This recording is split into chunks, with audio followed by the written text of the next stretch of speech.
Instead of I this agree with business you. about Democrats or Republicans, get the information up on the screens. Where can you go I in agree. Altadena? Where can you go in Pasadena? Where can you go in Malibu? Where can you go in the Palisades? Where can you go in San Fernando Valley? They don't know. They're looking for help, and that's what we should be dedicated to. I agree. And you too. We are doing it. We will continue to do it. I think you are right. However, it can also be seen that you don't want to talk about the politics because it's on your party, because the mayor and the governor are Democrats who arguably should have had the people in Altadena better prepared for this. They should have the resources more available so they don't need me to put them up because the state has been doing the work. And that if they've been preparing the situations for wildfires like they were made aware of, instead of cutting deals with PG&E and insurance companies, they would have prepared the state. That is not unfair criticism. Is it too soon? Maybe, but the questions are real. Let me tell you something. I'm not in Please. the business of protecting anybody. And I think that my work over the years that I've been involved have been absolutely on point in dealing what has to be dealt with in order to help the people. First thing you got to understand is services cost money.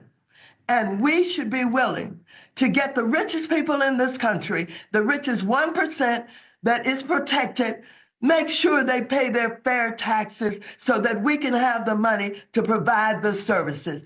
With that money and with those resources, the people who have been selected or elected to do the job should do the job. I don't care who it is. It could be Democrat, it could be Republican, it could be whatever. But the fact of the matter is, we all should have heavy hearts. Be leaders ourselves. Black women are being used by the Democrat Party. All of these socioeconomic indicators are in the negative, particularly for Black people. They want mob rule. When Trump was in office, please somebody tell me what act of dictatorship did he perform? She has Donald Trump's hair on top of her head. And she's sitting here talking about brown girl this, brown girl that. Because she's a Black woman. They would ask her how to spell her first name and clap like sea monkeys. Oh, yeah. Whoa.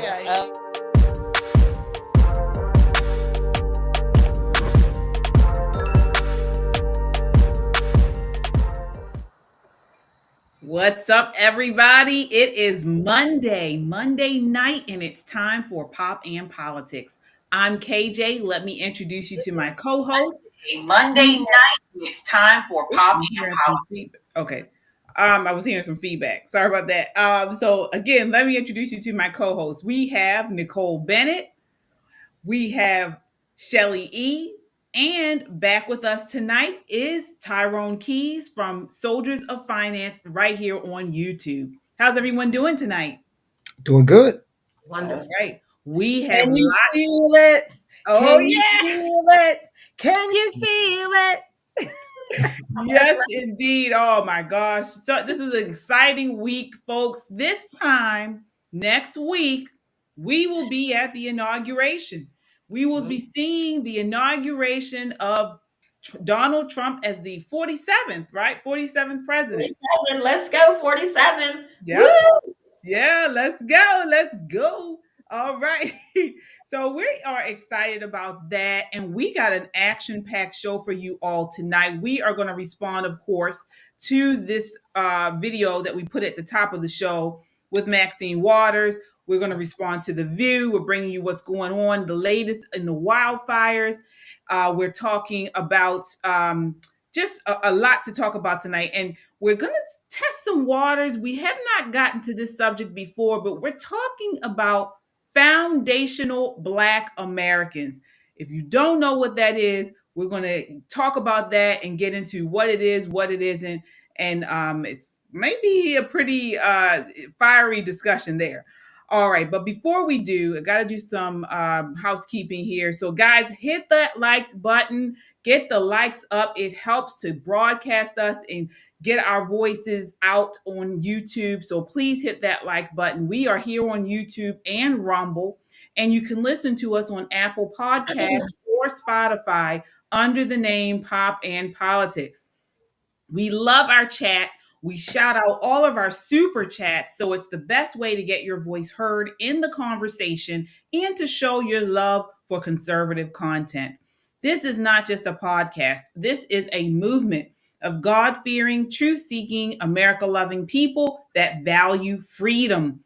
Stand with us, subscribe so we can amplify this rallying call for freedom.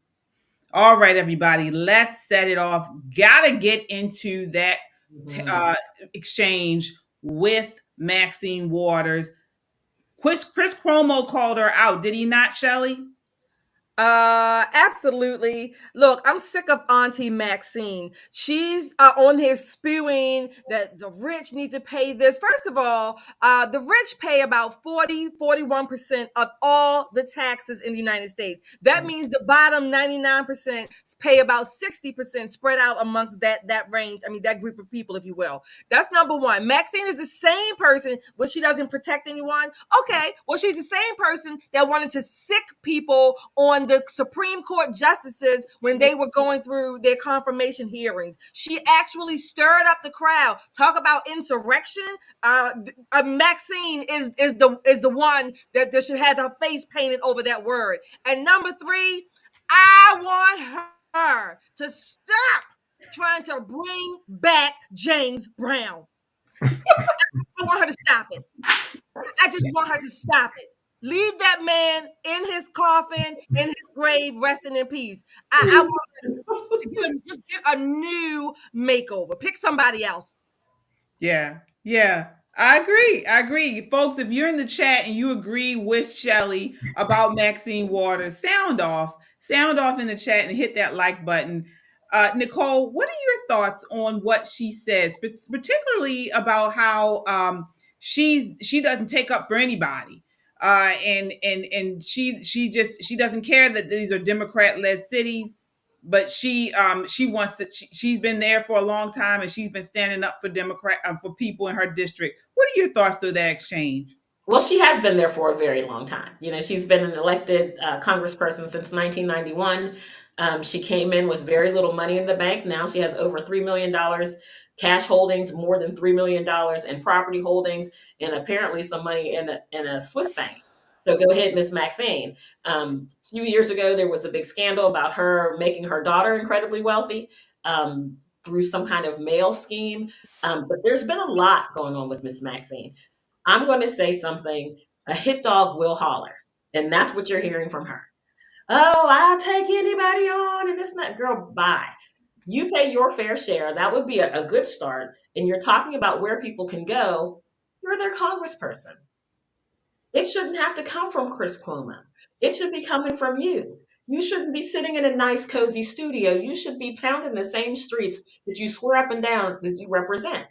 Are you out there with the people? Doesn't look like it. Surely doesn't. Have you put anything up?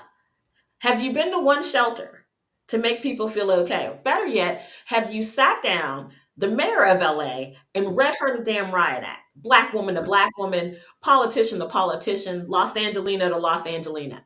Because when I tell you she dropped the ball and it's cost people's lives, not necessarily the property loss, because you can always get new things, but you cannot replace the sense of safety that children are no longer going to feel. This is the same thing that's going on, that has been happening in North Carolina. The difference is you don't see the Congress representatives from North Carolina pounding their chest, on the news, because they've got their sleeves rolled up and are helping build housing and helping clear debris. It's a whole different situation for this. She should be ashamed of herself. She really should. Tyrone, what are your thoughts on this exchange? Well, it's just more the same from the Democrats. Remember, Rahm Emanuel years ago put it out there. He said, never let a crisis go to waste.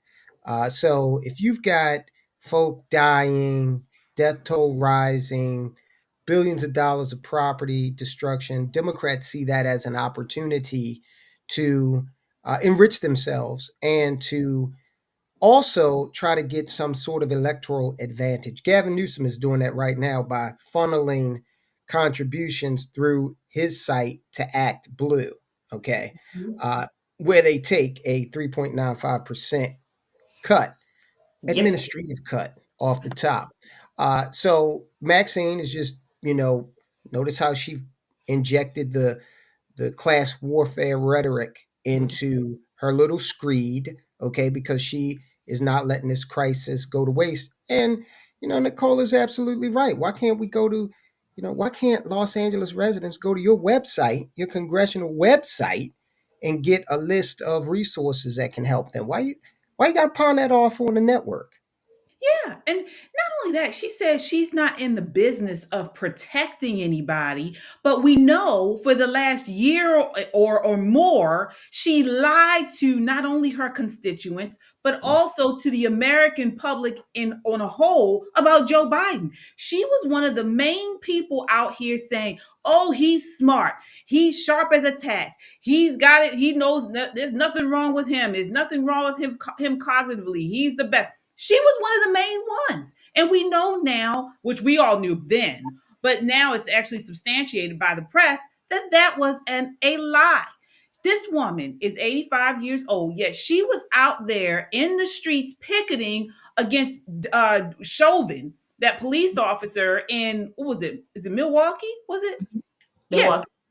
Yeah. She was out there at the picket lines picketing, but we don't see her out in her district or in California helping with the cleanup. We haven't seen wig nor chick.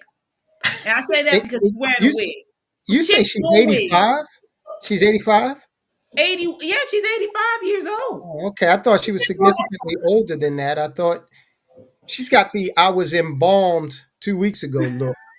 That's Charles Brown. Leave that man in his coffin. Jerry, what's the guy's name? The former Secretary of State that looks like he was laid to rest a while back. The climate czar. What's his name? John Kerry. Yeah, they got the same kind of creep show vibe going on. John Kerry. She's 85 years old.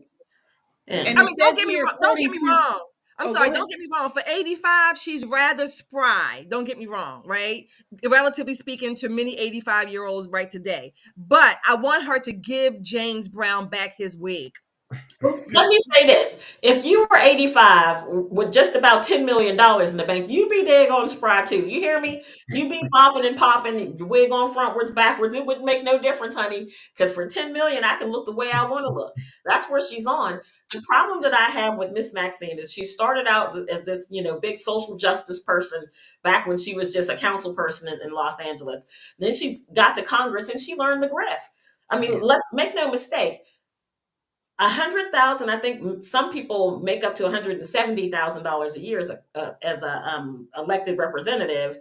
How do you matriculate that into $10 million? $3 million in your bank account, $3 million in property. Well, she sits on. I think she's on a financial. House Financial something committee. Yeah.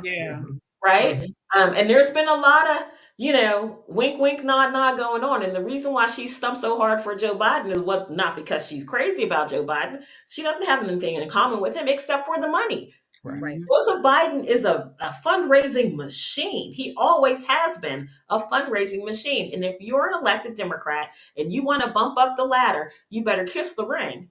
You had better kiss the ring, like here in Maryland. You want money, you better call Steny Hoyer. He's sitting on. I know we all support Trump, and I certainly do. But I think one of the things, this two-part question, how do congressmen get this wealthy so quickly when they come in making 100,000, give or take, right? How do they get so wealthy? And then number two, could we, as regular Americans, could we do the same thing without being under someone's microscope, the IRS, namely, or whomever, any other judicial or congressional hearing? Could we do the same and legally, even legally? I guess with a business you could, but the way they do it, they don't have businesses. That's the thing. What and how are they making so much money in such a relatively short time, or certainly leaving Congress and the Senate multi-millionaires many times over? Well, it's very simple. It's very simple. What they're doing is they're trading on information that they are privy to that the rest of us aren't. Now, that sent Martha Stewart to prison. I was going to say. But, and we certainly can't do it. And somebody called me this week and said, hey, look, they publish these reports that, show what Congress invests in. Can't we just do the same? The problem with that is they're 10Q reports, so they're a quarter behind. Right. So that doesn't, it's not something you really are going to be able to do real time. But they are privy to that information. They engage in insider trading. In fact, Dan Crenshaw, who is the former Navy SEAL congressman from Texas, he was recently named as one of the worst offenders in terms of that. So it's across the aisles, and it should be investigated and it should be stopped. Yeah, we do have a super chat here. Kung Fu CJ with the $2 super chat says, "Hello, ladies and Tyrone." Hi, Kung Fu CJ. Thank you so much. Yeah, I'll just add to that before we move on. I mean, as you guys mentioned, she's been in the office since 1991. She's become a multimillionaire many times over. But let's look at the area that she legislates. So she's in the 43rd Congressional District. The median household income there is $69,000. A little over $69,000 is the median household income. So while she has become a multimillionaire, the area that she is in control of is not. They're not. So she has done this on the public dime. And that's why many of these representatives don't want to leave office, because they know they can become rich there. Exactly. And one question another question, I'm sorry, Nicole. Who is stopping the rich from giving and doing as much as they want? Nobody. They play, this is just fallacy, this false conflict that the rich are being stopped or nobody. No, they can make a check out to the United States Treasury, any organization. They can make a check above and beyond whatever taxes they pay. No one is stopping them from doing that. Well, here's the problem. As a thousandaire myself, right? I'm not giving Maxine a dime, okay? Because she's taking hers off the top. If you're going to give money, if you're going to give time and resources, give of your talent. I know a bunch of guys who build houses, live on the Eastern Shore here in Maryland. They have young families. They're locally elected officials. These dudes packed their stuff in a trailer, drove to North Carolina. More so than their money, they could give of their time and talent. That's how America always has been, neighbor helping neighbor. But when you got a middleman that's an elected representative saying, "Oh, everybody should give to my fund, go to my website, click that," that's when you get those administrative fees. That's when money starts to get funny. And this is how they get rich, because even if somebody defeated her and took her seat in Congress, she would become a lobbyist. And if she's rich now, old self. You've seen nothing yet. So there's definitely a part of the reason why people push so hard to be elected. And it's not, out of the common good. It is definitely a money-making proposition. From day one, after you're elected, you're on the dime to be continually fundraising. Both parties. You have to continually fundraise. There's a lot of party structure that needs to be supported on both sides of the aisle. There are lots of candidates that need to be supported. And although you may be in a safe district and have a bunch of money in your account, there may be someone on the other side of the country who needs your wealth, something from your campaign account, in order to keep the party in majority or to help bump up the minority party till we can win. It happens all of the time. Well, folks, we here are nowhere near millionaires. Many of us, as Nicole said, are like 100-naires, 1,000-naires. And so your super chats go a long way in helping us continue to produce this conservative content. Any amount is appreciated. We really do. And you can also Cash App us as well. There's the Cash App link at the bottom there. So you can Cash App us at $ be more pop stars. We've certainly appreciated you all. And also we get to, you could become a fifth host here, because your comment does go into the conversation and the discussion tonight. So let's talk about the latest on these wildfires. Oh, look, we got a super chat here. Teresa Raimundo with the $5 super chat. Thank you so much. She says, "Crenshaw is a total disappointment.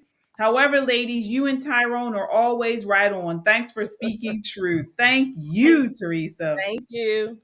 All right. So, what's going on with the latest on these wildfires? So, unfortunately, at least 24 individuals have lost their lives, with more than a dozen still unaccounted for. Approximately 92,000 residents are under mandatory evacuation orders, and an additional 89,000 are under uh, evacuation warnings. So again, over 12,000 structures have been destroyed, including homes, businesses, and infrastructure. So what's the government response? Governor Gavin Newsom has announced a comprehensive recovery plan termed the Marshall Plan to rebuild and reimagine Los Angeles post wildfire. We talked about this over the weekend. You all know my response to this. I think this whole thing was planned. This is what they wanted to do from the very beginning, and they actually have us all talking about, which we're going to get into. You know, the left is pointing to racism. They're pointing to illegals. They're doing this and doing that. I think this is all a cover up, a distraction to get us off the scent that this whole thing was fabricated and made to happen so they could redo this area for 2028 and 2030. So I want to get you guys' response to this latest clip, however, of their recent calls of saying that it's racist to call out Karen Bass, the governor of Los Angeles, because she's Black. Take a look here. This is clip 5. Let me tell you something. She's got a spine of steel. Yes. And she's also been a Black woman in America a very long time. So none of this is new to her. We're mad because we're tired of it. We're mad tired for her. But we're mad for her. And we're going to stand. Listen, I don't know how you're here, but I'm happy you're here. Because somebody needs to say. To stand behind her and support her. Because how is she handling it? You can see it in her face. She stays calm. But think about this. She has the city to take care of. She does not have time to hear from these reporters. And she is also not mayor of every municipality in California. Yes. There are people that are mad that she didn't fix the fires in Malibu. She's not the mayor of Malibu. You're right. What is she supposed to do in the city she's not the mayor of? People don't understand. And let me say this too.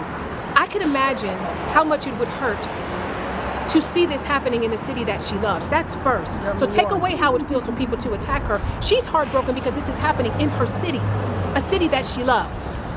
And the people don't understand. They don't understand how large it is, because a lot of people are sitting in other parts of the city. They're not in it. They're not in the fire. They're not in the smoke. They don't see. They're not there. They're watching TV. Why? And they want to blame someone. This is not the time to blame. It's time to get some resources. She has reached out far. We have planes coming in from other countries to help us. This is not the time. I need everybody to remain calm, be vigilant, support the leadership, support Karen Bass. That's all I can say. You cannot. This is not the time. Oh, y'all done got me upset. She's had a great response so far to the fires. Absolutely a great. She has done what she's had to do. She's jumped in there, and she's got. We have fires every year, and I don't remember in the 30 years almost that I've lived in LA, I've never seen everybody react like this to the mayor and blame one person for a natural disaster. Yes, I've never. Okay, so Nicole, I want to start off with you on this. What is your response to that exchange? Well, listen, I've been Black in America for a very long time too, right? Let's start there.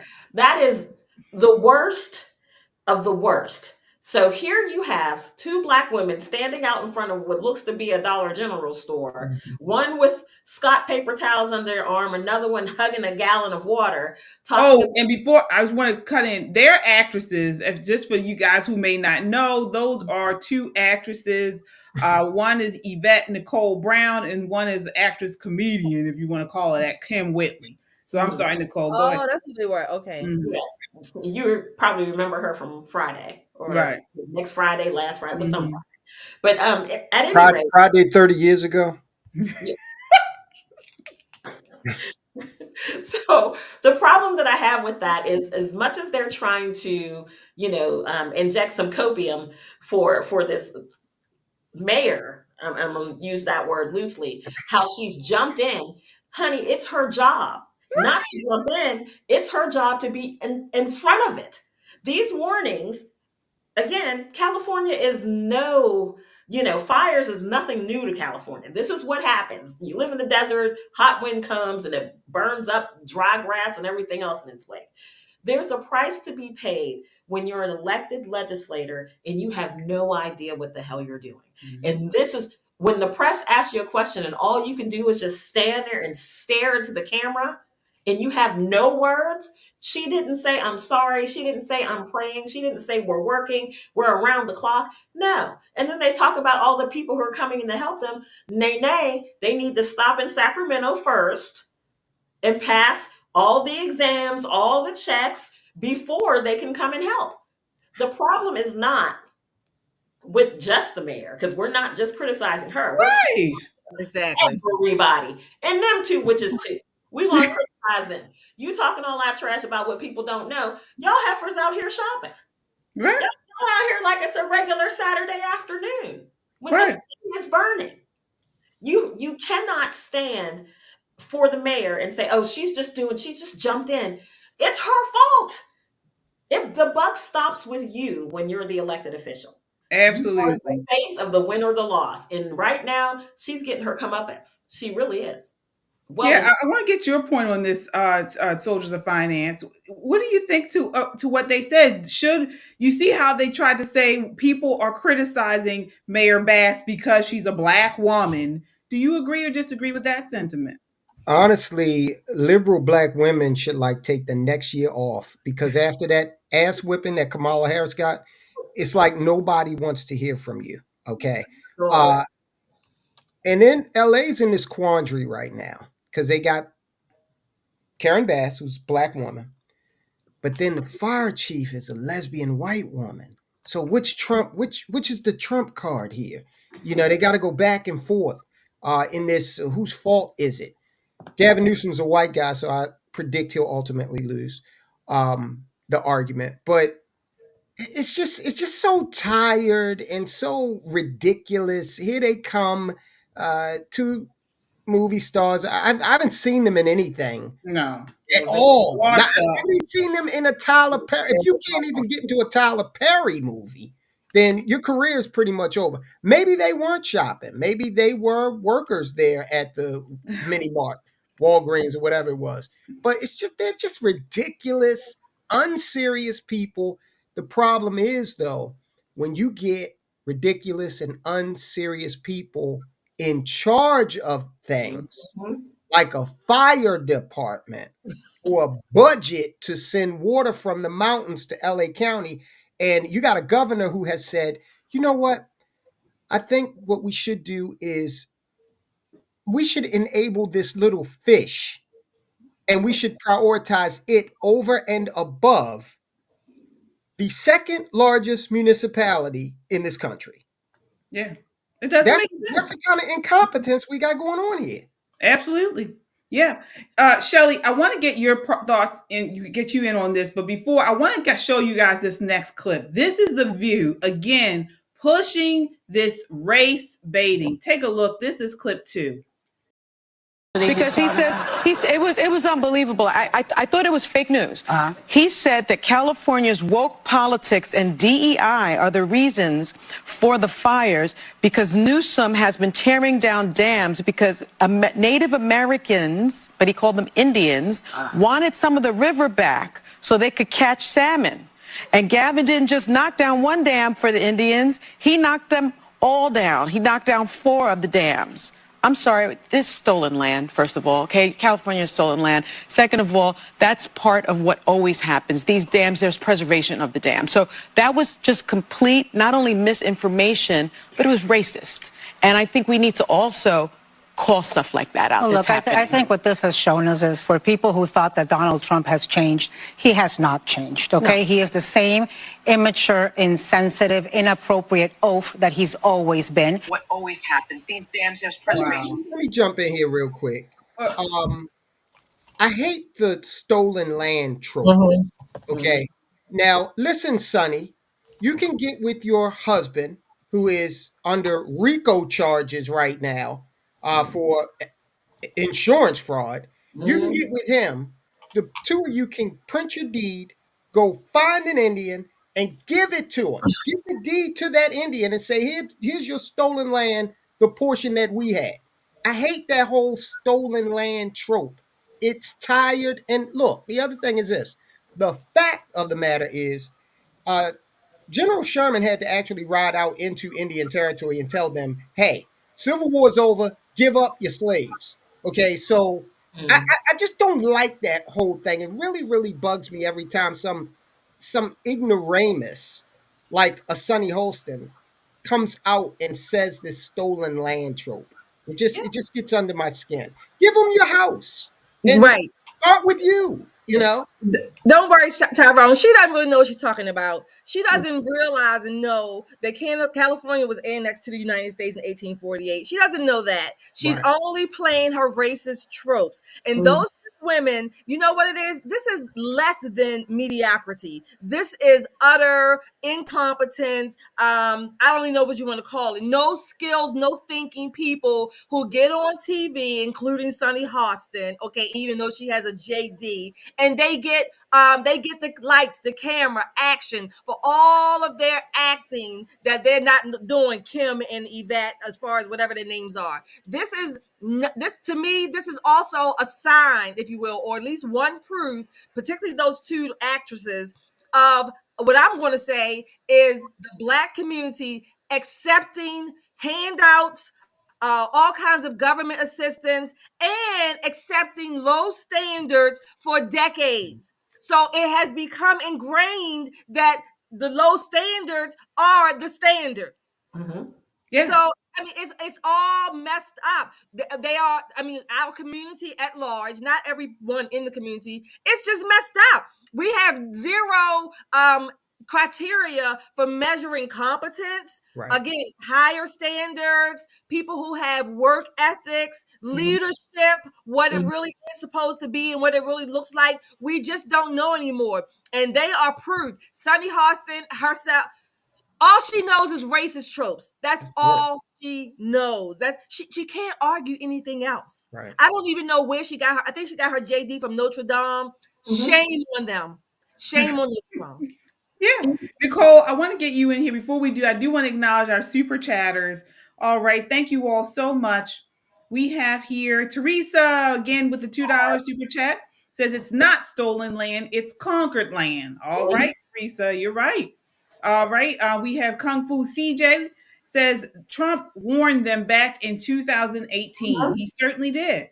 Yeah. So, Nicole, what do you think on that? And specifically, we have Sonny Hostin, who came out just a couple months ago, revealed that her parents, she's from the lineage of slave owners. Yet she's talking about stolen land. I mean, what is this coming from? Why they continue down this road?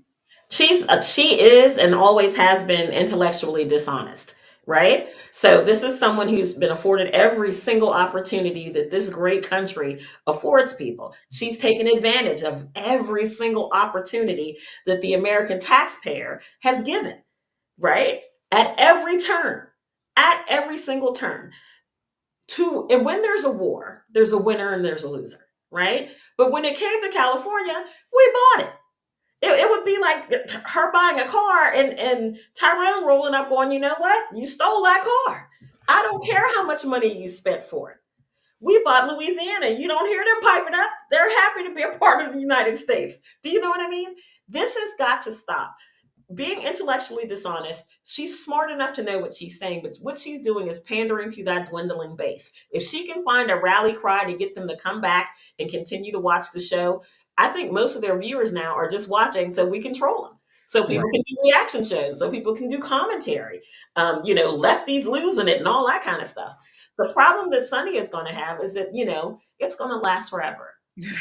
And her grandchildren are going to see this and think, man, Nana was off her rocker. She was so far out there. She really didn't have it to do. She's not a smart cookie. She's none of the things that we thought. But in the meantime, there are people who are listening, unfortunately, who have a steady diet of this absolute lunacy, just like Shelley was saying, and it becomes a part of who they are.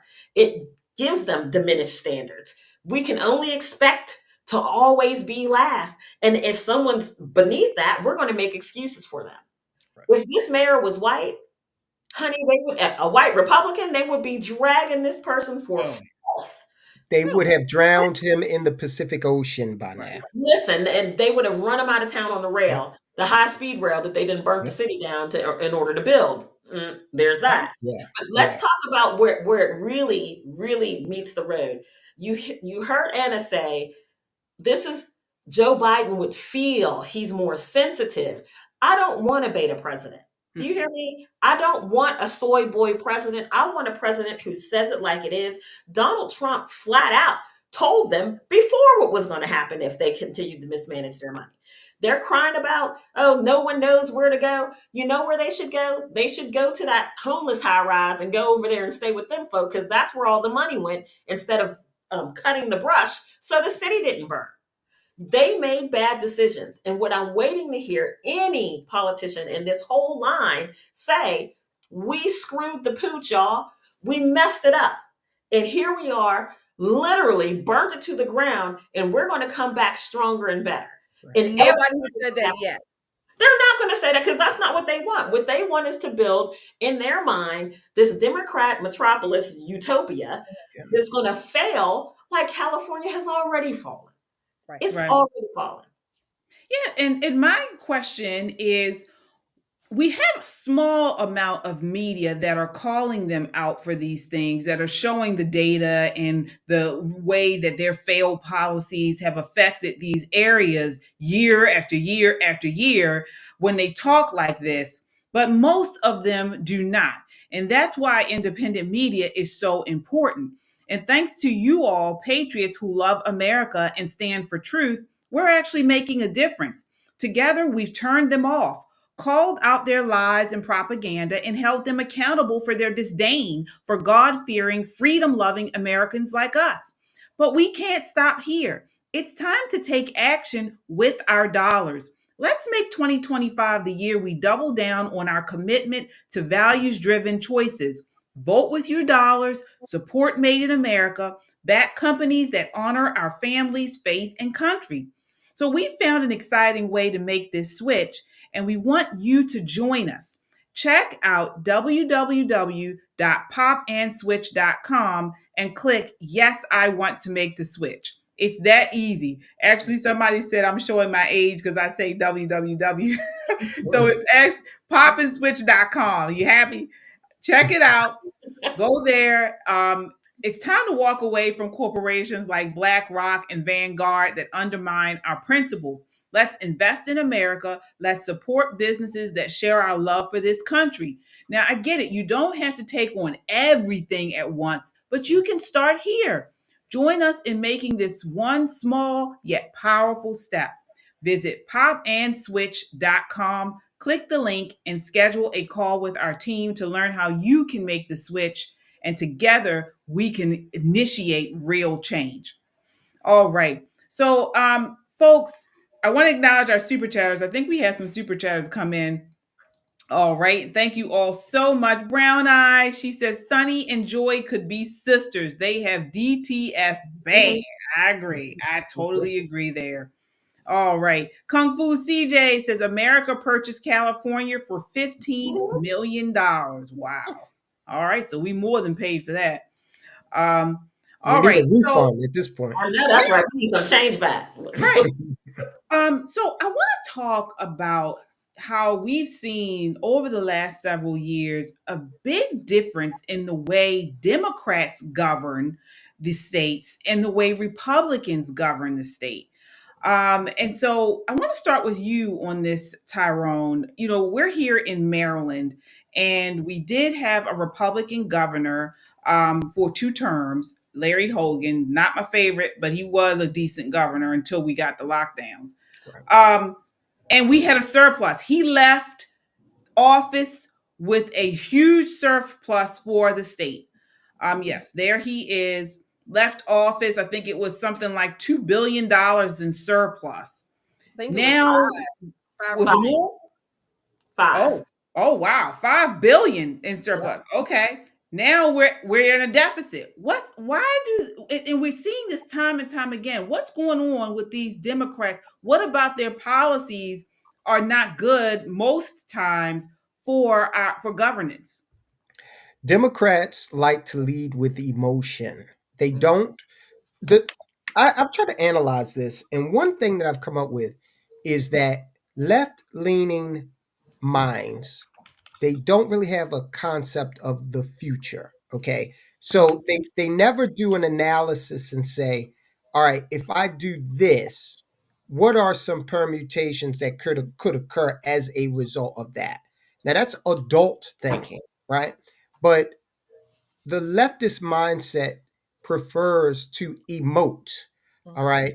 Now they get this from Bill Clinton, but what they miss is that Clinton just used it as a foot in the door and then went about doing serious substantive things with regard to, say, the economy.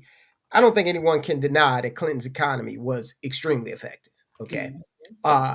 Foreign policy, maybe he had some foibles there. Of course, we know he had some other things that were going on, but he led with that to an extent. But nowadays, the left finds it so easy to just, oh, I feel your pain. Okay. And then they don't feel an obligation to do. The homeless crisis in California is proof of this. All right. You got the 501c3 mafia out there. You've got more hundreds of billions of dollars pumped into that problem. And it's fed the problem. All right. Whatever you incentivize financially, you're going to get more of. And this is where they are. People got to wake up, because the Democrats are going to lead you straight to hell. You can look at California, you can see that. Yeah. Yeah. Shelley, you have a saying that you say about Democrat policies, and I want you to say that. But what do you find are the core ideologies and policies within the Democrat Party that are failures, that have led to these failures? Okay. Three simple policies: spend more, and spend more of other people's money. I mean, that's just that sums it up. That's it. And the quote that I typically say is this: progressive policies pulverize the people they purport to protect. Yes, I love alliteration, but that's that's it in a nutshell. The left, if you will, at large, and mostly the Democrats. Again, I don't excuse many Republicans who do it. Let me say that, put that on the record, because we get into Congress and and then we act like, we might not do it as vocally or as obviously. We just stay in the background and don't say, "Hey, no, that's enough." But as Americans, by and large, at least more than half of us actually keep asking the government and begging them, quote unquote, the government to do this and pay for this and give us this, give us this. No, that's not what we were made to do. That's not what this is for. I don't have a problem with anybody helping poor Joe or poor Susie, mostly with your money. I do believe, even on the conservative side, I do believe there is a place for a very, very small window to help those who are truly indigent by no fault of their own. But gosh darn it, if you can work, if you are able-bodied, able-mind, and you can work, then you should be working. Whatever your level is, whatever your capacity is, you should be working and paying your own way. That's it. That's it. But spend more, and spend more of other people's money. That sums it up. And I'm going to say this one part.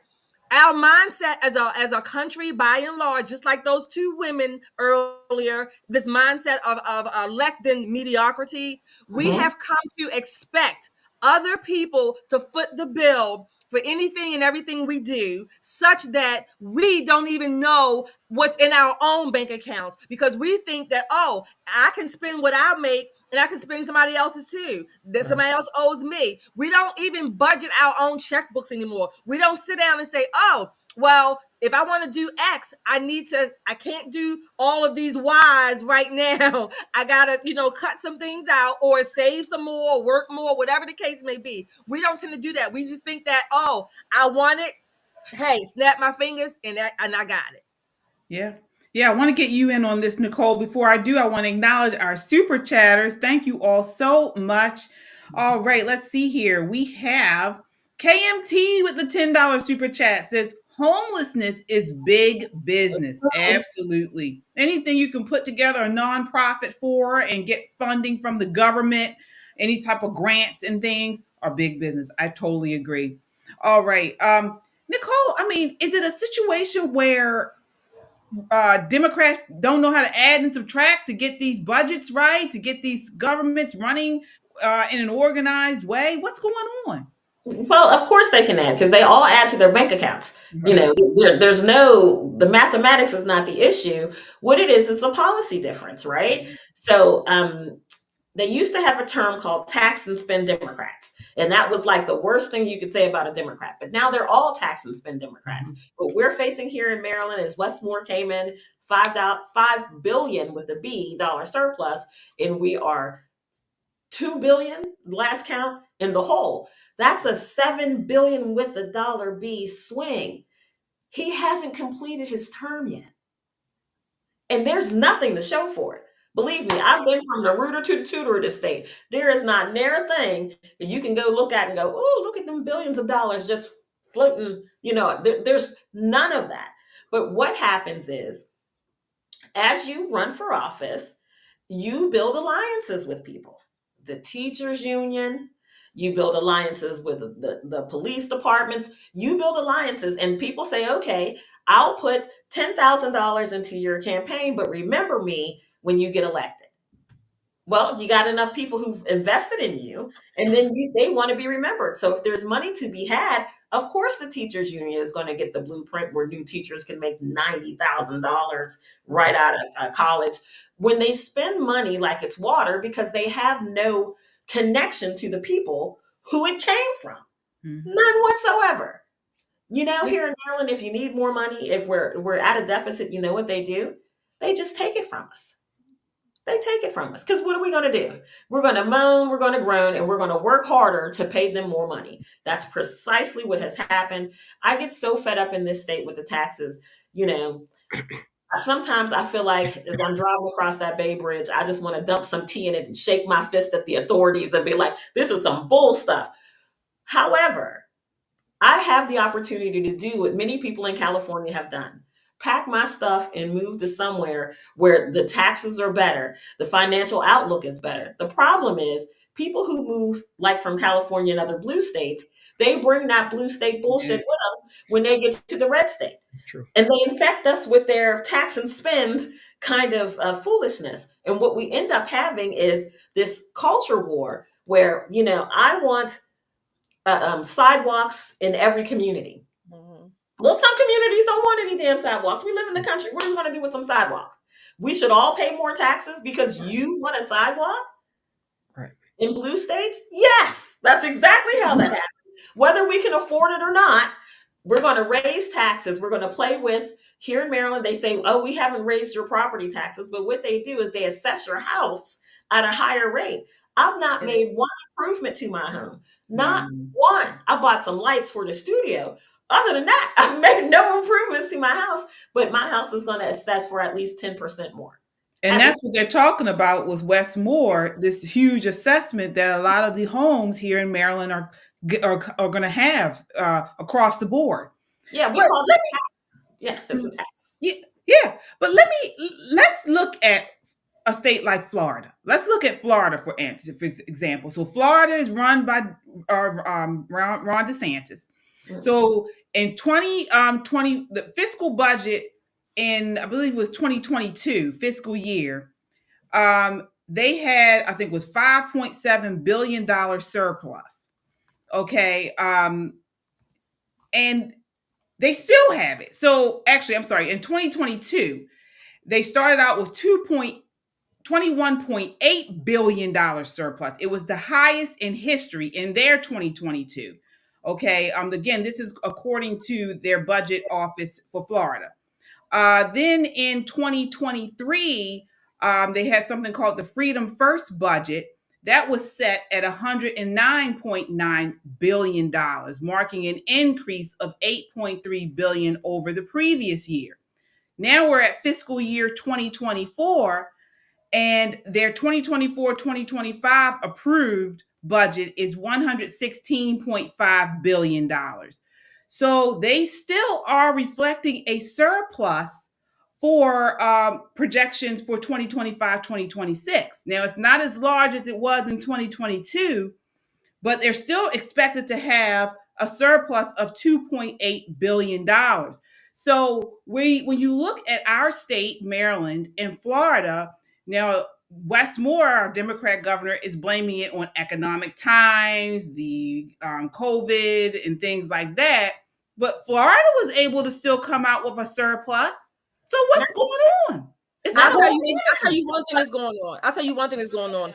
Here in Maryland, I don't believe we have a true economic picture because much of our state relies on the federal government to subsidize. Take that away and give us a true economic picture of the debt, the income, all of that without the federal subsidies, if you will. Now, granted, I know those people work for the federal government, but that's still taxpayers' subsidies. And if you want to put it that clearly, Florida still has an economy that does not run primarily on taxpayer, federal government, or state government subsidies. People in Florida actually work. You have the snowbirds that have income and money that move there, that help sustain their economies. So there's some different mechanisms going on here. But again, no matter where in the United States, there are a number of states who don't even have state income taxes. Mm-hmm. So, and they have surpluses as well. And they have populations triple almost that of Maryland. So I think a big part is the federal subsidies that are here in this DMV Maryland area primarily. So, but as long as we spend, I don't care if the budget was a $10 billion surplus and it was spent. If you spend it and don't allocate it, don't use it, it's going to be a negative 10 billion or a negative 20 billion, whatever the case may be. It's not more money. It's not more programs. It is to stop the spending.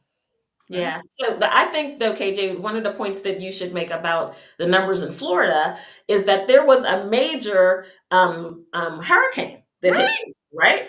So even through the hurricane recovery, and you remember how hard of a time he had with the Biden administration during that hurricane recovery. Florida has always taken care of Florida. Florida has always had its own industry. When you think of the tourism, people love to go to Florida and the amusement parks and the beaches and the Keys.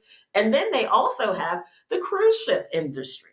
Right. If you want to go on a cruise, believe it or not, Baltimore has a port. Yeah, we just got a port a couple years ago. Mm-hmm. We've had a port for a while now. And let me tell you, very few people cruising out of Baltimore. Yeah. Everybody loved to cruise out of Florida. And do you know why that is? There's nothing that you can't do in Tampa or Orlando or Miami. Right. They cater to that industry. Here in Maryland, our industry is the federal government. This is what Shelley was saying. Most of the people who live in the area, because most of us are bedroom communities of the federal government of Washington, D.C. So people work for the Fed. So what happens when DOGE picks up into these 3-letter agencies and move them somewhere else? What happens when USDA moves to Nebraska? Right. What happens? What happens then? What do you do then as a state? What is going to be our industry? It's the thing that we have here in Charles County. We have no economic development. We have taxes. That's what we have, property taxes. It's how we support ourselves. We've long talked about having a hub here where federal workers can stay in the county and work, quote unquote, remotely. That at least would give us more purchases in restaurants and stores and that kind of thing. No, what we got, taxes is what we have. Taxes is our major industry. Taxes, and more taxes. I agree with everything that Shelley and Puddin have said, but I do want to go a little further. Listen, I don't believe that states should have surpluses. If you got a surplus, that means that you did it wrong. You're taxing too much. It's something. Too much money is coming from the people. Okay, so that shows me that you need to moderate something in your taxation. And it may not be income tax, like Florida's got a surplus, but it doesn't have an income tax. So maybe it's a property tax that you're too high on. You need to calibrate that down because you need to come closer to zero. Right. What use does a government have for a surplus? You've already got a tax base, so you can make the case with bonds that you can pay for whatever you need to pay for. You don't need a surplus. But I would encourage the American people, the people that are watching this here tonight, understand that Westmore, now that this fire thing has happened and has pretty much scuttled Gavin Newsom's chances at running for dog catcher, Westmore is up next. And Westmore is running California East, aka Maryland, with our The other budget left deficit. coast. Right. So people, don't let them fool you. Okay. He seems like a very personable guy, but if you magnify what he's done here in Maryland, which is nothing positive in my book, Nothing. Now, okay, one thing. you will graft that on to the larger United States of America. Oh See, yeah. so Oh yeah. And we are expected to vote for him because he is black. So this is the gameplay from now. So this, I think they've learned a little bit from Kamala. She was just a horrible candidate from the jump, but he's got a little spice. He's charming, and he may be able to fool a lot of people. So, folks, you heard it here first. We're telling you, he's not the one. He is not the one. I want to acknowledge our super chatters here. We have a couple additional ones. Thank you all so much. Yeah. All right. We have Rico with the $5 super chat. Hi, Says, Rico. just popping in to tell Puddin' hi. Hello, Shelly, AJ, and SOL. Thank you so much. All right. And Brenda, thank you. Says, love you, gorgeous girls. Thank you so much, Brenda. Yeah. This is what it is. So so because he's a black man, you must vote for him if you are black. This is the line. This is the party line. This is the line in general here now. You must vote for him. And that takes us to our next topic of the night. So this is something we have never kind of tapped our toe in, but we're going to do it tonight because it's been all over the news. This, what is so-called foundational Black American. Okay. So this has been like a big thing recently with rapper Fat Joe. So he was on some podcast and he called out this group, this movement, Foundational Black Americans, also called FBAs. And so I want to take you guys to this clip first. Again, Fat Joe is a rapper here. Personally, I don't think he's like a major rapper. I don't think he's a great rapper. He's been on the scene a long time. He knows everybody. He's from New York. He's Latino. But as far as his skills and things, personally, I don't, he's not even in probably my top 50. But I'm not even focusing on him as a rapper or anything. I want to talk about this movement and what happened when he came out against it. So take a look here. All right. So, and stick with us because it's important that we talk about this movement. So first, let's talk about what foundational Black Americans are. So the term refers to a concept coined by activist and filmmaker Tariq Nasheed. It's used to describe Black individuals in the United States who are descendants of African people enslaved in the U.S. prior to the abolition of slavery in 1865. It highlights a distinct culture and historical identity tied to the experiences of slavery, Reconstruction, segregation, and systemic racism within the United States. So those are the people that Fat Joe was talking about. Now, before I get you ladies and gentlemen in, I want to give you this next clip where the gentleman is pushing back against Fat Joe's critique of FBAs. All right, so take a look here. This is clip 4. The problem is there's one cultural distinction that has not been celebrated because everybody can easily assimilate into it, and that's foundational Black Americans. That's it, and that's all. We have contributed to the world in a way that has gone unrecognized and basically pillaged and assaulted for the better part of 400 years. And one of the main people who have assaulted us is Fat Joe himself. Because let's face it, Fat Joe has not had a hit worth talking about. I said hit, and by hit, I mean mainstream. You can argue with your mom, or you can argue with somebody who was in that game for about 3 decades. Fat Joe has not had one hit that did not have a foundational Black American on it. Go ahead, name it. And you say, well, he has some joints with Big Pun. None of those were hits. Some of them were cult classics, but none of them were mainstream hits. All the way up, Black people. Lean back, Black people. Everything that he has done has been that. And then he has the unmitigated gall to identify as white on plenty of applications. The receipts have been pulled.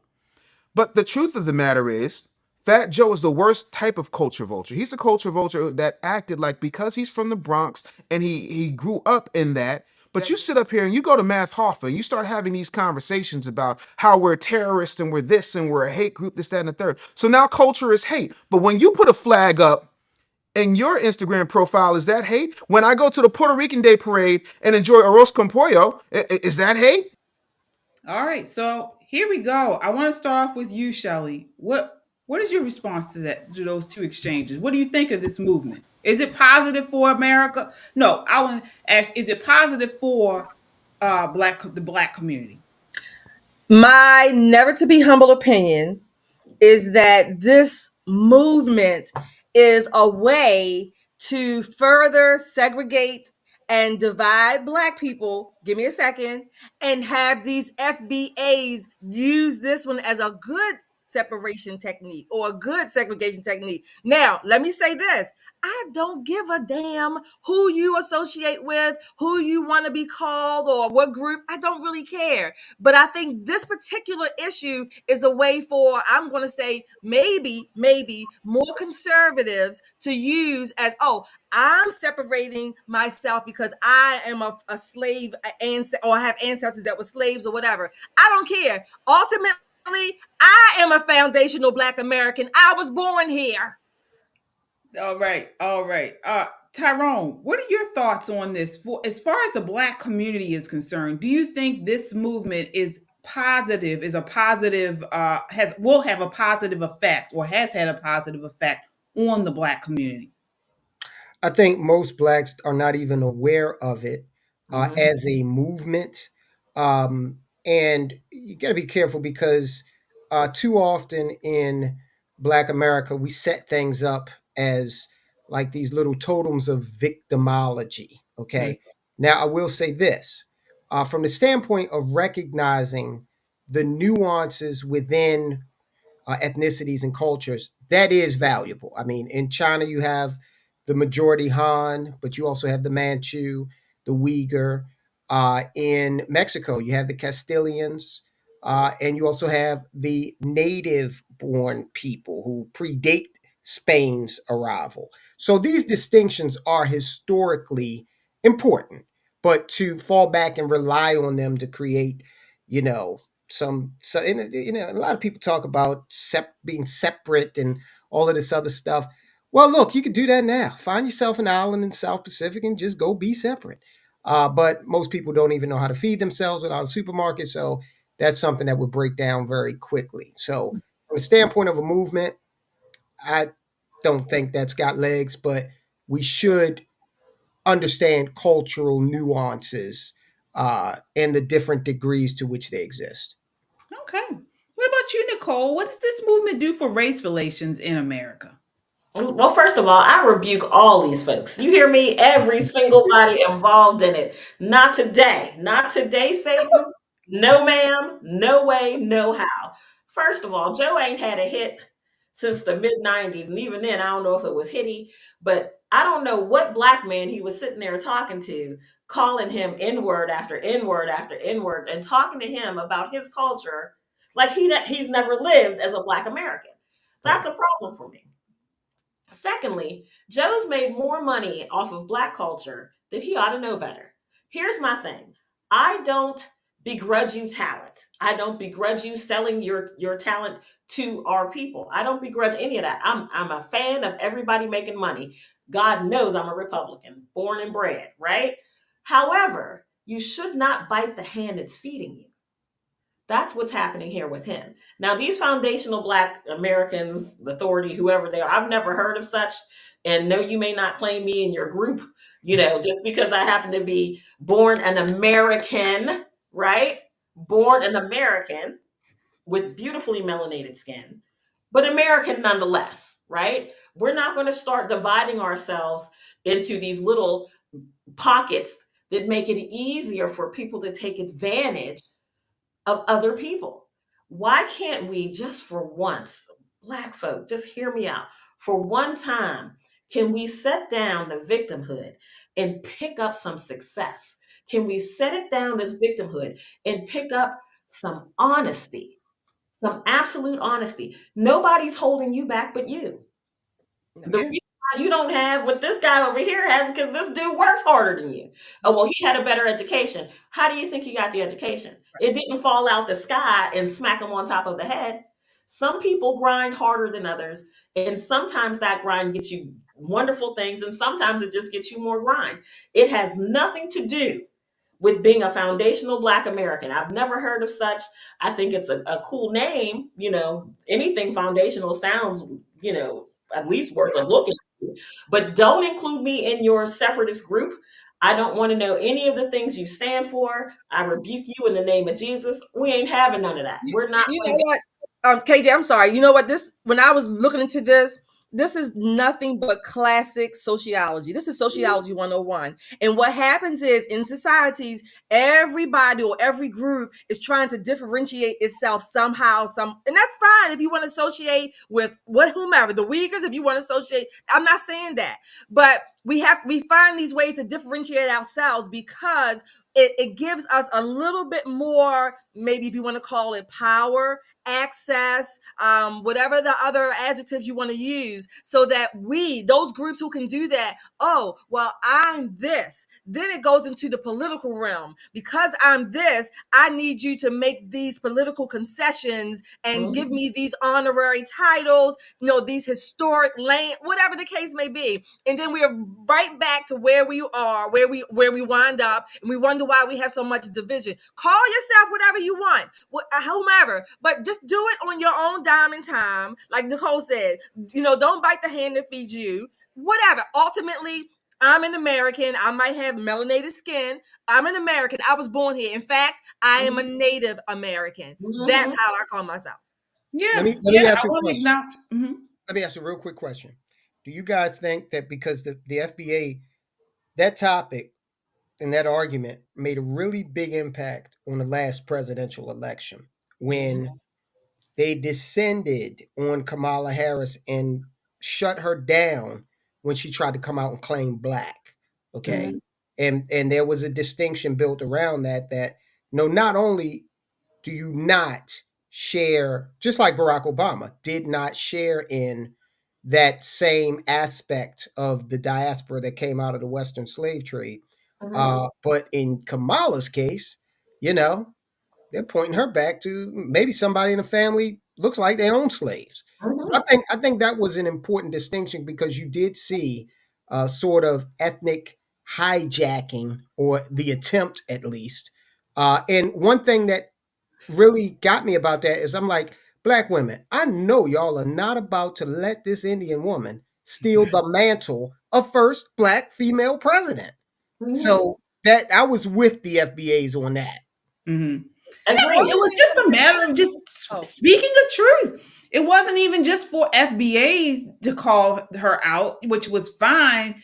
Everyone should have called her out because it was a lie. It was not true. Which goes for many of the things that she said. They were lies. She was lying to grift and play on people's emotionalism, and also the attachment that Black people continue to latch onto because of race. Right. It's ridiculous. Right. It's ridiculous. I do want to acknowledge our super chatters here. All right, let's see here. We have your C with the $10 super chat. Thank you so much. We certainly appreciate you. All right. I think we have one more. Is it Okay, maybe not. I wanted to respond to Tyrone. Tyrone, I understand what you're saying.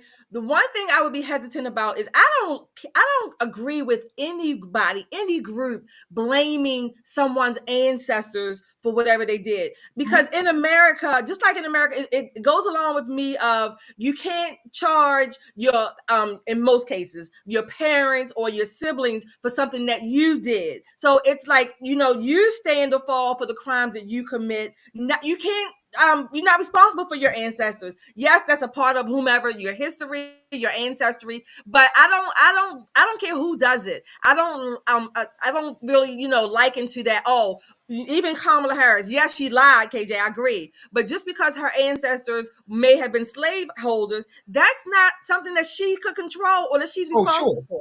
Not at all. Not at all. And to me, it was just a reflexive response to her at every turn doing things like saying she smoked weed with Tupac or whatever, to try to appeal, these blatantly stereotypical things she tried to use to appeal to the Black community. So like when she came out with a plan for Black men and said, I'm going to let all y'all sell weed. I'm like, okay, well, the gloves are off now, lady. Right. I mean, she's really she really told us how she feels about Black culture, what she thinks we value. And I think that's where she kind of fell flat with some people, especially Black men. Because, you're telling me that you're going to give us this leg up and only us. That's a problem because, that doesn't really happen. But that leg up is going to be, you're going to legalize marijuana across the nation and give me $25,000. That's the leg up. How is that a leg up? Here's the thing. It's one thing to be proud of who you are in your history, in your culture. And we should all do that. Whether you're white, pink, purple, polka dot, stripe, don't make a difference.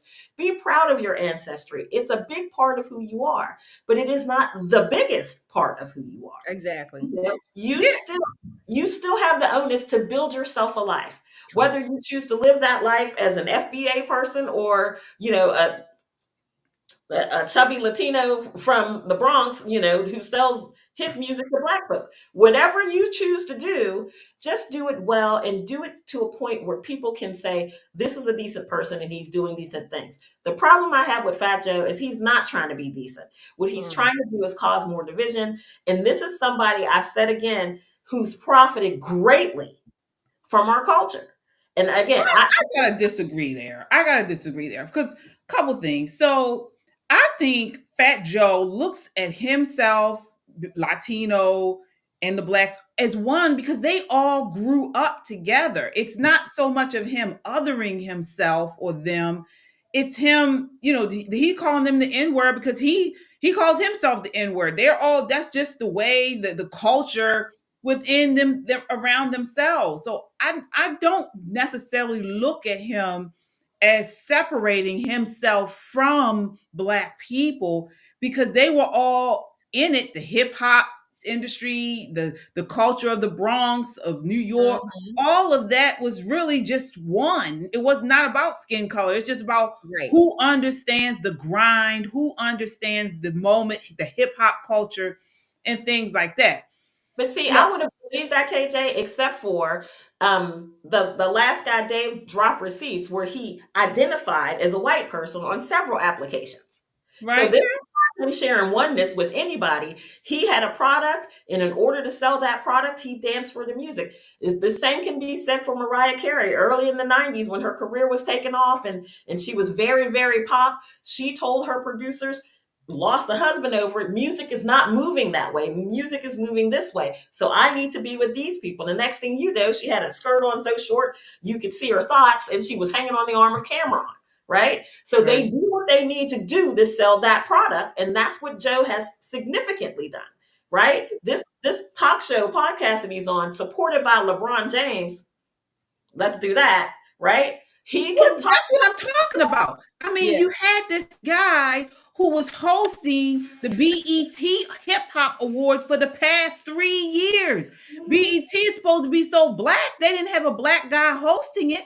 So I'm just like, I'm so done with all of this stuff. This whole FBA and the Black people and all of this stuff. It's a grift. It is a grift. I don't believe that the people behind this movement. I think there are people within the movement that maybe are in it because they believe that, this was helping the community and things. But, these Tariq Nasheeds and the people behind this movement, I think it's just a 2.0 version of BLM. It's some woke, I agree. movement to divide us That's what I in think. America. And let me tell you something. I'm not with any movement that begins with slavery. Okay. I'm so sick of Black people always starting and ending with slavery. You already know it's about victim mentality, and I'm not with it. I'm of a kingdom mentality. I'm here to be the light in this world.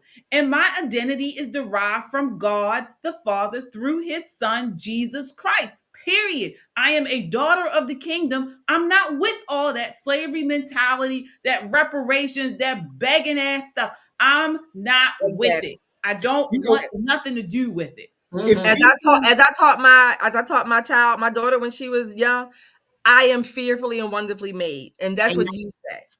Yeah. There's a book that I would recommend. It's called Black Fortunes. It's about the first 6 Black millionaires, all of whom were slaves. Okay. So that if they can do that out of slavery, then there is no excuse tied to slavery that any Black person can make here in the 21st century as to why they can't succeed at whatever it is they want to succeed at. Okay. So I would highly recommend that book. I can tell you I've recommended it before, and it's changed some attitudes with regard to the whole victim mentality. Yeah, I mean, this is, to me, all of this is a front of communism, of Marxism. That's what it is. They're using Black people to divide America so they can push forward some type of global agenda. Same thing with this whole multiculturalism stuff. Multiculturalism is a threat to America when it's not coupled with assimilation. This is a melting pot. Exactly. Different shades, religions, ethnicities, but we are supposed to be united under one American flag and love for our country. Anything other than that, if you push this multiculturalism stuff ahead of all of that, all you're going to end up with is no borders. Global elites are pushing us towards no borders. They're dividing us by intersectionality and racism and all of that. So then we can have some connection with these people on a global level and then identify globally to push one world order. People better wake up. This is all this is.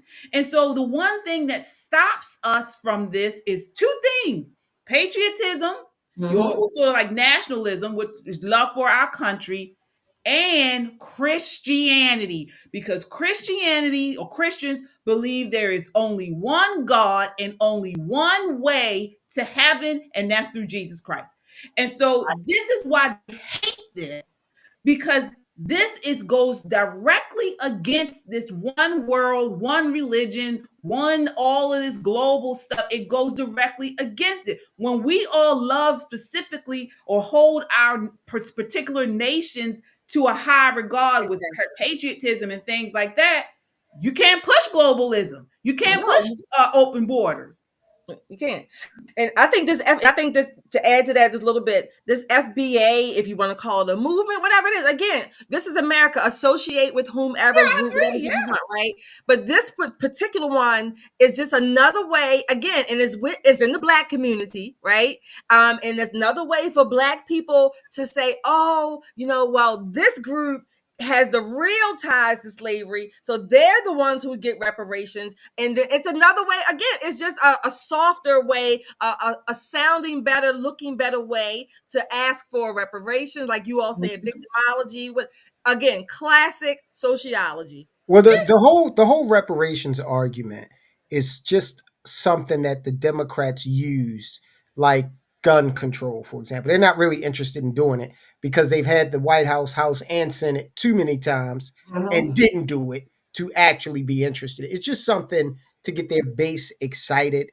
no one's getting reparations, okay, for chattel slavery. That's a non-starter, and black people who are advocates for that, they really need to move away from it because it's a waste of time. It's not going to happen. Yeah. Yeah. We're living in perilous times. We really are. I agree with you, KJ. This attempt to make the world flat is a problem. You know, they're flattening everything that made us different and special, and they're squeezing and squeezing and squeezing until everybody is just flat. There's no better way to say it, that they're stealing culture by saying, okay, you people who live in Baltimore City who are lighter than a brown paper bag, we're going to call you Group A now. Wonderful Group A's. Group B's, you're darker than the paper bag, but you're going to live right next door to the Group A's. And then they're going to come over to the Group A's and go, you know, them dark people over there talking trash about you, this and that. Before you know it, you're warring factions. And this is what happens in the Black community all of the time. And haven't we gone through that before? Colorism, you know, you're the light-skinned black, you can pass and you can't pass, you're dark. Haven't we done house, can I say the word? I'm not sure. Can I say the word? I don't know. House niggers and you're the house niggas and we've gone through that before. And the thing about it is, we are none the better. Exactly. You know, I was watching a documentary and they were talking, Jewish people were talking about their community. And they, you know, we know that, I believe it's still Jewish people, recycle the dollar the most within their community. Maggie Anderson documented that in her book, Our Black Year. Right. And so, but the crazy thing about, not crazy, but I thought the most interesting part about it, they're not recycling the dollar because they want to keep it, that's in their community. That's not the most important thing. They are recycling the dollar because they have created a workmanship, a respect for what they do, so much so that they know that if they use people within their community for different types of products, services, they're going to get the best for what they pay. Right. You know, and so then because of that, you recycle the dollar, you continue to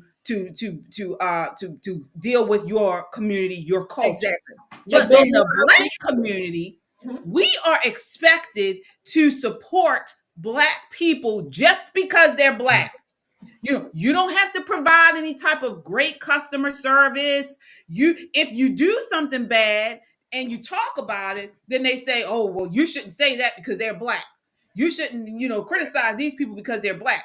You shouldn't expect high service because they're small business and they don't have a lot of people helping them, and all these excuses instead of striving for excellence. We will accept you going to Africa as your city burns down and then turn around and excoriate anybody like you saw the two ladies earlier. That's a perfect example.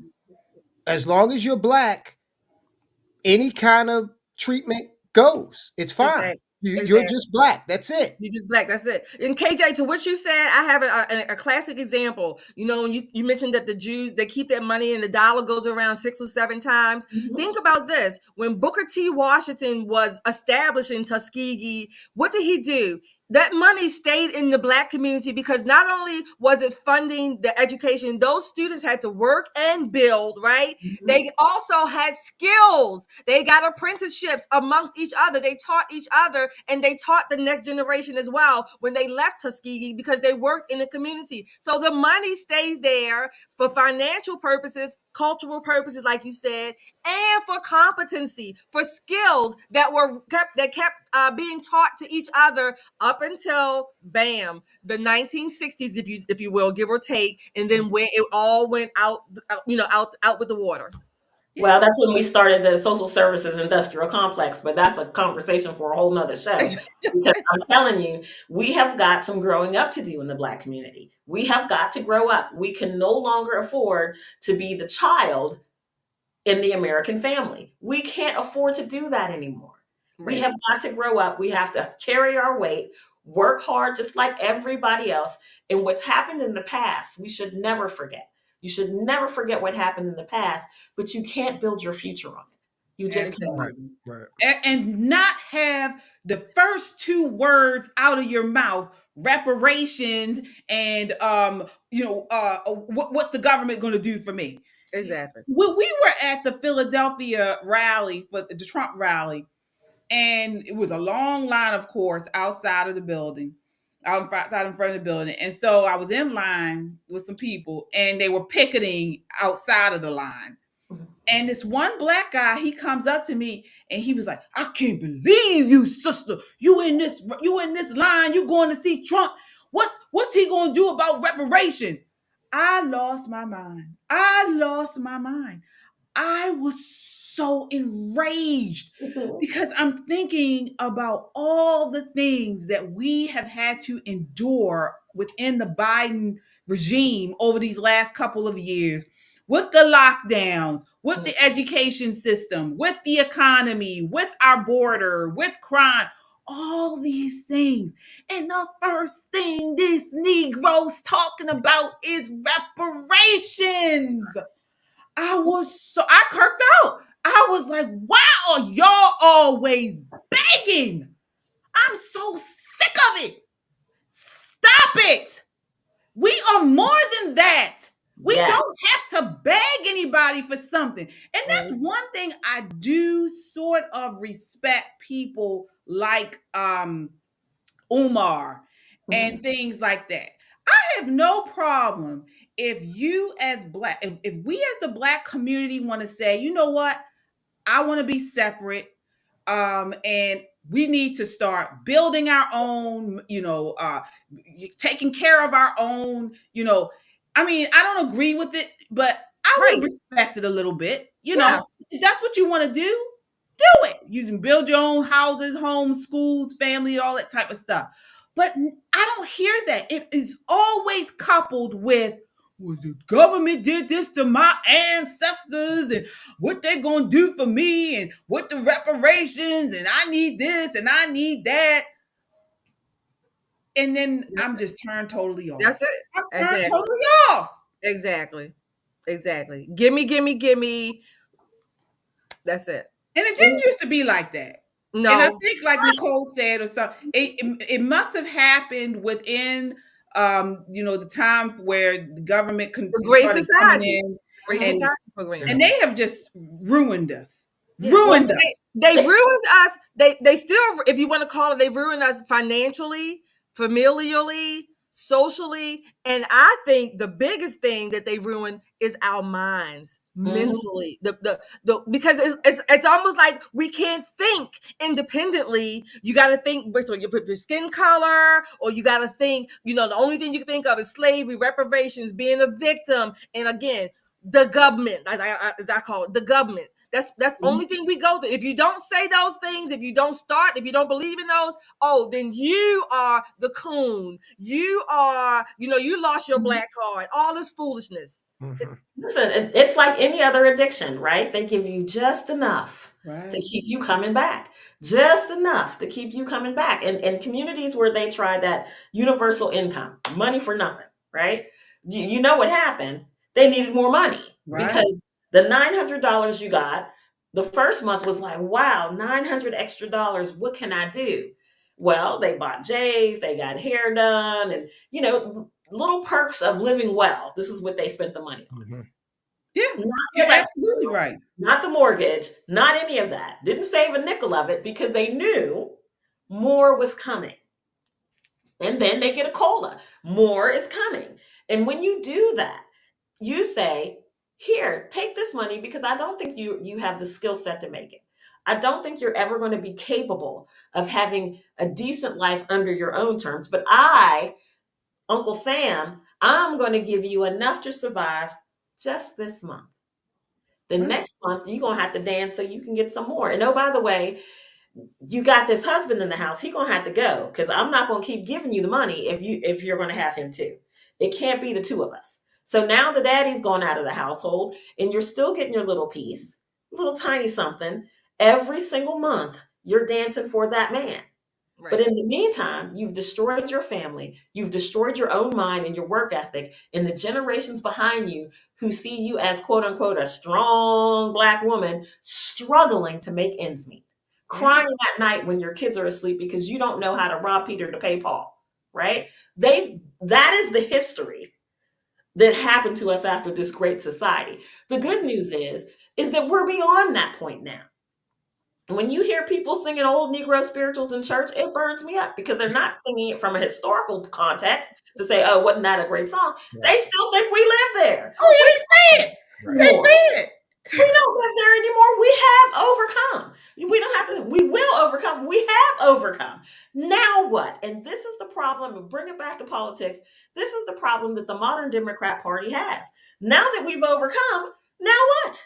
They don't have a now what, because as we said earlier, they don't plan for the future. They live in the right now with all the emotionalism. So they keep coming back to something that will inflame you. Oh my God, I got to get out here because Trump is Hitler. I got to get out here because he's a fascist. Half these people don't know what a fascist is. They couldn't get them off the top of their head if you gave them the initials. No, I agree. Prove that on college campuses. They don't know what any of these words mean. The problem that we're going to have is that if those are the loudest voices in the room, it will continue to perpetuate that lifestyle. It's on us in shows like this and other shows like this to make sure that this voice is the loudest voice in the room. There's no reason why you can't succeed. There's nobody coming to your house, duct taping you to the door and telling you you cannot. You can. I mean, look at the kids who play video games for a living. They figured a way to turn their hobby into money. There's a way if you will it. You have to work hard. And being Black does not exempt you from that. It does not. Amen. Yeah, like I said, I mean, if this, like you all already said, if this is what they want to do, do it. That's you can be with whoever you want to be with, call yourselves whatever you want. But I mean, if they want a movement that's actually going to be about the people, about the communities, and doing something, don't come around here talking about all these reparations and systemic inequality and all this type of stuff. Just build up the community. Just do the community. Do what's in the community. If you want to deal with just Black people, deal with just Black people and stop begging. Stop begging. That's it. All right. So we are at the end of the time. Looks like we have some upset people in the chat. I think so. Yeah, we got some. JJ, we started something. Yeah, but it is what it is. So you want to be starting something. So we got to get some of these people on here. It's been. Oh, thank you, Clyde. Thank you. All right. So we definitely wanted to just touch on this and comment on it. And so we will continue to keep you all updated on this fire and things that are going on within the community. So check out our merch, folks. We do have merch that we offer. We have a merch store. If you go to our website at popandpoliticslive.com and then you click on shop, you can get all of our merch there. We have really cool shirts, sweatshirts, hoodies, mugs, really nice things you can get. You can go to our website and check it out. We certainly appreciate your support. Definitely appreciate all of the super chats. If you enjoyed this program tonight, drop a super chat, or you can also Cash App us. We do have a Cash App here. You would go $ Be More Pop Stars, I believe is the Cash App. Yep, it is. Okay, yep. $ Be More Pop Stars is our Cash App, and we appreciate all of the support. All right, so for all the hecklers in the chat, FYI, we all are from Baltimore, Maryland. Most of us are from Baltimore, Maryland, to predominantly Black area. And let me tell you something, I'm sick of FBAs, okay? I'm sick of them too. I'm just sick of people begging all the damn time. Yeah. Okay, so you can just save all your stuff. You can save it. We've heard it all. We see a beggar every day. We see a beggar every day on the corners when we drive. You can actually walk down Baltimore and step in human feces, and it's generally from an FBA. Okay, so there you go. Hey, real quick, KJ, I don't know if are you gonna do the roundtable? What we should be paying attention to? Oh yes, yes. You Okay. started off. So what is a story or issue you believe is flying under the radar that we should be paying attention to? Soldiers of Finance. All right. Representative Andy Ogles of Tennessee has introduced the Make Greenland Great Again Act. Basically, is preparing the table for Trump to enter into negotiations with Greenland, and they seem like they're becoming very receptive to the idea to incorporate Greenland into some kind of way into the United States as a territory, a protectorate, a state. Who knows? I think the one thing Greenland's government is kind of afraid of is 60,000 Greenlanders picking up and moving to Florida because it's a state in the same union they're in. So I think that's the only thing that they're afraid of. All right. All right. Nicole, do you have a story or an issue you think that's flying under the radar that we all need to be talking about? Absolutely. Peace in the Middle East. We need to be paying close attention to this. Donald Trump said something prior to him being elected and then reiterated it after he was elected that the hostages have to be released. He will take nothing less than the hostages being released, and both sides need to come to the table or they will endure the wrath of the United States, and he meant it. And guess what they're doing? They're coming to the table. Trump's envoy is already on the scene, and Bibi's at the table, and all the Hamas guys are at the table. And what they're trying to figure out is how to avoid this big can of USDA whoop ass that's coming their way if they don't get themselves together. So we should all be prayerful that this thing ends so it does not become the basis for a world war. This is what we're looking at. All right, great one, great one. Shelly, what's flying under the radar that we need to be looking into and know about? I'm going to say this one. I saw this today. This report that Jack Smith, first it wasn't going to be released, and now it's going to be released. So I'm not sure, what's going on with that. I would just say, further, dig a little bit further and see what's going on with that. That's all I have. But I do have one story that we most certainly will be talking about. Y'all ready? Mm-hmm. Can't you feel a brand new day? Can't you feel a brand new day? It's coming up. We are 7 days away. Yes, 7 days away.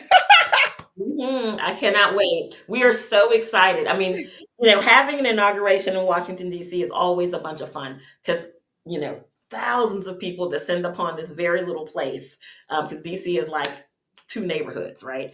It's a very small place, but it's something about the electricity in the air. You can feel the hope and the optimism and the patriotism. And yes, it's going to snow. Yes, it's going to be, cold by, Maryland standards. It's going to be a little chilly. But I'm going to tell you, the party that's going to happen on that mall is for every single American in this country. We are back, baby. We are absolutely back. And we cannot wait. We are so excited. We are so excited. All right. Yep, absolutely. I am so excited. And folks, we are going to be vlogging. Am I saying it right? Is it vlogging or vlogging? Yeah. Yeah, we're going to be vlogging the whole thing. So from Sunday night all the way until Monday night, we are going to bring you all the latest as we get ready for the inaugural ball on Sunday. And then as we go to inauguration on Monday, we're going to be keeping you guys abreast of everything that's going on. So if you haven't already done so, subscribe to our channel, hit that like button, make sure you hit the bell for notifications so you can see all that we're doing. And also follow us on Instagram. We're going to be posting on there as well, all of our dresses and us getting ready. We're going to be getting ready for the ball and things. We're going to be posting it all on our Instagram. So definitely check it out. Nicole, were you going to say something? I got 5 ball gowns, right? Oh my gosh! Well, I'm going to a bunch of balls. So, if you're not a freedom seeker, this is your moment to join because one of these balls may or may not have the President of the United States at it. No! I might be dancing. Yeah. We're going to have a great time, and Mhm. we're going to take all of you with us to the best of our ability. And if we meet somebody we think you guys might feel, is interesting, we'll get some one-on-one time with them if we can. Absolutely. Absolutely. And lastly, I will be quick. So guys, the issue I think everyone needs to be following and that's flying under the radar are the wildfires. So we're being told that these are wildfires. This is the massive fire in California. I think it's much deeper. I've said this before. We don't need to be paying attention to who's black, who's white, the legals and all this type of stuff. We need to be paying attention to, one, how did these fires start? What was burned? What didn't burn? And the rebuilding phase of this thing, which is what they seem to be moving into pretty fast. I don't think they're going to I think they're going to wipe clean these regulations, or at least put in regulations that are going to be more geared towards what they want in a smart city, which is what LA is supposed to be moving towards, becoming a smart LA, a smart city for 2028. LA, Pacific Palisades, all those areas are C40 cities. They're part of the C40 City Initiative, aimed at restructuring urban areas to address climate change in alignment with UN goals. And basically, it's all about globalization. So, folks, keep your ears to the ground and watch exactly what they're going to be doing in this area. And also, when is the next disaster that they stage to come? What other area will they try to redo, revamp, due to some type of total destruction? It's coming, folks. 2025 is here, and we must stay vigilant. Be on the attack. That's our goal. That's our mantra, I should say, for 2025: attack. So this is why each show we're going to bring you stories that that they are not being covered in mainstream media, but you need to be watching, and this is one of them. All right. So that does it for us tonight. We will be back on Wednesday, live in the studio Wednesday night. So please hit that notification bell and come right back here Wednesdays at 8 p.m. All right. Until next time, count your blessings and live a life of purpose. Good night. Good night.